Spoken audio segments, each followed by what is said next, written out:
Ton entreprise que tu viens de créer a plein d'espoir et ça résout un problème très crucial dans la société. Mais elle risque de disparaître dans les 5 premiers mois si tu ne fais pas exactement ce que je m'en vais te dire dans cette vidéo.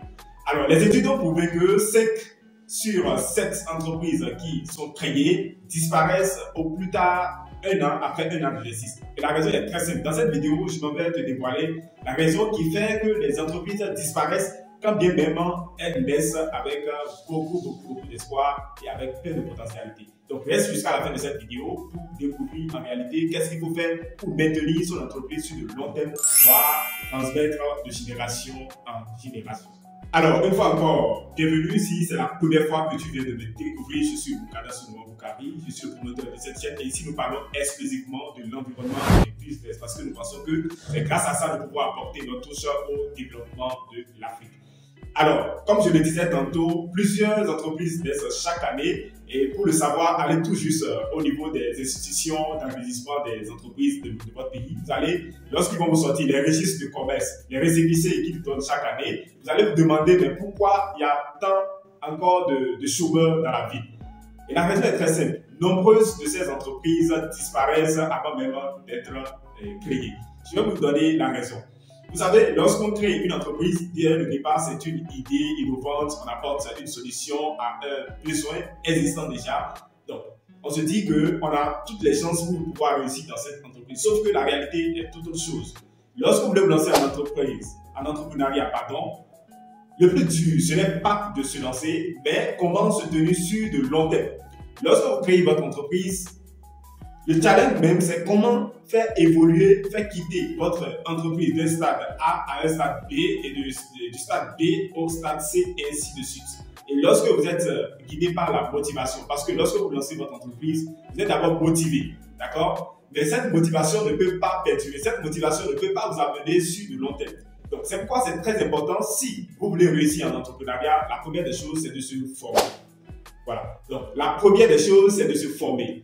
Ensuite, trouver un mentor. C'est-à-dire quelqu'un qui a déjà l'expérience en la matière. Quelqu'un qui a, ça peut être quelqu'un qui a de l'expérience en matière d'entreprise, pas forcément de votre domaine, mais celui-là qui a déjà fait, qui a plusieurs expériences dans le domaine de l'entrepreneuriat. Donc, cherchez à avoir un mentor. C'est celui-là qui vous propulse quand bien même vous êtes découragé. C'est celui-là qui vous donne du courage. C'est celui-là qui, n'est-ce pas, et qui vous guide, qui vous coach jusqu'à ce que vous ayez, n'est-ce pas, les résultats que vous escomptez. Donc, c'est très important d'avoir d'abord un mentor, celui-là qui vous conseille, celui-là qui vous permet d'économiser en temps parce que lui, il a déjà l'expérience, il connaît déjà plusieurs difficultés qu'il a déjà traversées. Donc, il peut vous aider à avoir du temps, d'accord, parce qu'il va partager ses expériences avec vous.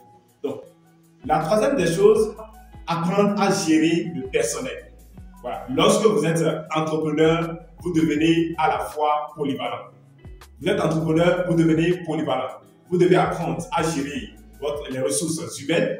Vous devez apprendre à gérer les finances, c'est-à-dire la gestion financière. Lorsque vous êtes en entrepreneuriat, ce n'est pas que moi je suis ici d'une série littéraire, moi je suis un philosophe. Non, vous devenez tout à la fois. Vous devez gérer les finances, vous devenez comptable à la fois, vous devenez contrôleur, vous devenez gestionnaire des ressources humaines, vous devez gérer tout à la fois. Gestion de stock, vous devez apprendre à gérer tout cela lorsque vous vous lancez en entrepreneuriat. Alors, ces 3 secrets, lorsque vous les maîtrisez, vous pouvez réussir dans toute entreprise que vous allez lancer. Cela ne voudra pas dire que vous n'allez pas rencontrer des difficultés, mais cela vous permet d'être déjà forgé, d'accord, de pouvoir traverser ces différentes difficultés. Parce que la première des choses qu'il faut noter, quels que soient les moyens que vous mettez à votre disposition, quel que soit voilà, votre idée peut être innovante, vous allez rencontrer des difficultés lorsque vous vous lancez en entrepreneuriat. Et donc, savoir cela dès le départ et prendre des précautions, ça vous permet non seulement de gagner du temps, mais, n'est-ce pas, de réussir surtout. Donc, au-delà de tout, au-delà de la motivation, vous devez vous faire forger par la discipline en matière d'entrepreneuriat. Donc, lorsque vous êtes en entrepreneuriat, il faut être vraiment discipliné. La discipline, c'est la clé même de la réussite en entrepreneuriat. Parce que la discipline, c'est quoi? La discipline vous amène à exécuter des tâches quand bien même vous n'avez pas envie de travailler. Vous pouvez ne pas avoir l'envie de travailler, mais la discipline vous oblige à travailler. Mais lorsque vous êtes guidé simplement par la motivation, vous pouvez être motivé aujourd'hui et devez ne pas l'être. Mais la discipline, ça vous tient sur du long terme. Donc, développer aussi cette culture, développer la discipline en vous, ça vous permet, n'est-ce pas, d'aller très loin en entrepreneuriat. Voici les quelques astuces que je tenais à partager avec vous si vous êtes un débutant en entrepreneuriat ou si vous désirez vous lancer en entrepreneuriat. Sachez cela avant bien même de vous lancer.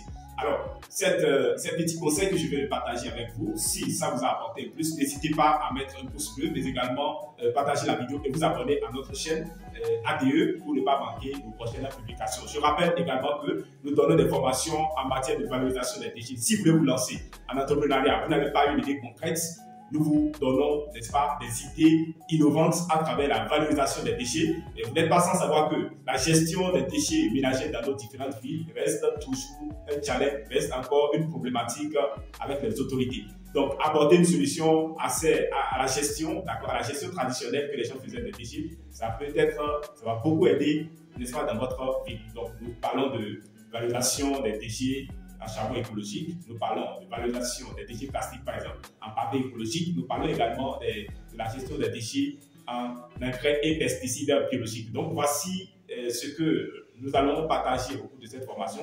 Si cela vous intéresse, n'hésitez pas à nous contacter et voilà, via le contact qui sera bien évidemment dans la description de cette vidéo.